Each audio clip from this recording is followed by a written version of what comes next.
Alors, l'intérêt simple, c'est un montant que quand on emprunte de l'argent d'une banque, la somme qu'on emprunte est à rembourser avec un intérêt. Fait que ça veut dire qu'il y a comme un montant extra qu'on doit repayer à la banque. Fait que c'est une sorte de loyer qu'on paye pour emprunter de l'argent. Fait que lorsqu'on met de l'argent dans un compte d'épargne, on reçoit un intérêt.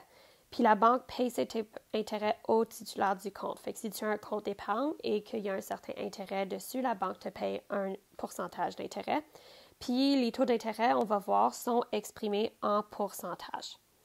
Fait que quand on regarde, on va avoir deux formules pour venir calculer l'intérêt simple. Fait que la première, c'est vraiment pour calculer l'intérêt simple. Donc, c'est I égale à C fois T fois D. I, c'est l'intérêt payé en un an. Fait que c'est la somme d'argent que tu payes en un an. C représente le capital, donc l'argent investi ou emprunté ou la valeur initiale que tu mets dans un compte ou que tu empruntes. T, c'est le taux annuel, donc c'est le pourcentage qui va être donné pour l'intérêt, sauf qu'on va le transformer en nombre décimal. Et D représente la durée en années. Ensuite, nous avons la formule pour calculer le montant total. Donc, ce montant total-là, c'est notre capital plus notre intérêt. Alors, c'est M égale à C plus I. Alors, par exemple, on va trouver l'intérêt simple et le montant total d'un placement de 2 000 $ à 8 d'intérêt par année pendant 3 ans. Fait que l'équation qu'on va venir utiliser en premier va être l'intérêt qui était C fois T fois D. C, c'est notre 2 000 $. T, c'est 0,08 parce qu'on transforme le 8 en décimale. Et le 3 ans va être D. Donc, si je remplace toutes mes variables, fait que je vais avoir 2000 fois 0,08 fois 3, on va voir que l'intérêt va être 480 $. Là, on vient juste de trouver l'intérêt simple. Maintenant, on veut trouver le montant total. Fait que le montant total, c'est M égale à C plus I. Fait que dans notre cas, C était 2 000 $ plus 480 qu'on vient de trouver. Donc, le montant total est de 2 480 $. Fait que ça, c'est le montant total qu'on va avoir après 3 ans.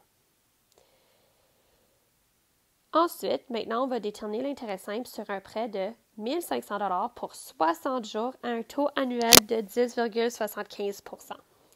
Fait que je viens ici mettre mon équation. Le 1500, c'est mon capital. Le 60 jours, c'est D, mais souvenez-vous, ça doit être en année. Fait que je dois faire ma division, donc 60 jours divisé par le nombre de jours dans une année, qui est 365. Et ensuite, le 10,75 %, c'est mon T, qui doit être sous forme de nombre décimal. Donc, si on le divise par 100, on va obtenir le nombre décimal. Fait que là, je remplace toutes mes variables dans mon équation. Et je vais obtenir comme réponse, une fois que je l'ai mis dans ma calculatrice, 26,51 $. Dans le prochain exemple, on a que Mme Northrop a placé 3 000 $ pendant 90 jours à 5 % et ensuite a pris le montant total et l'a placé pendant 60 jours à 4,5 %. Fait qu'on veut savoir c'est quoi l'intérêt total des deux placements qu'elle a récoltés. Fait que ce qu'on va devoir faire, c'est qu'on va devoir commencer en trouvant l'intérêt et le montant total, utilisant le 90 jours et le 5 %.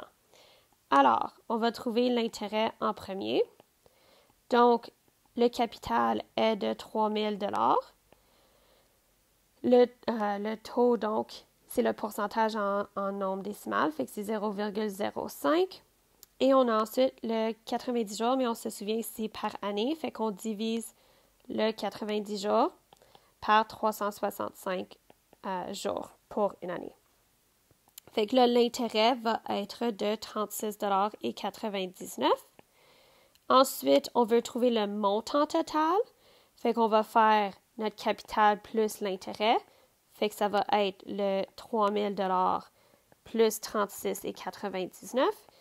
Donc, ça veut dire que le montant total va être 3 000 et 3 036,99. Maintenant, je prends ce montant-là et je viens calculer l'intérêt avec les autres données. Donc, mon nouveau capital pour cette question-là va être 3 036,99 fois le 4,5 fait que 0,045 fois le 60 jours, fait que 60 divisé par 365. Donc, l'intérêt va être de 22,47.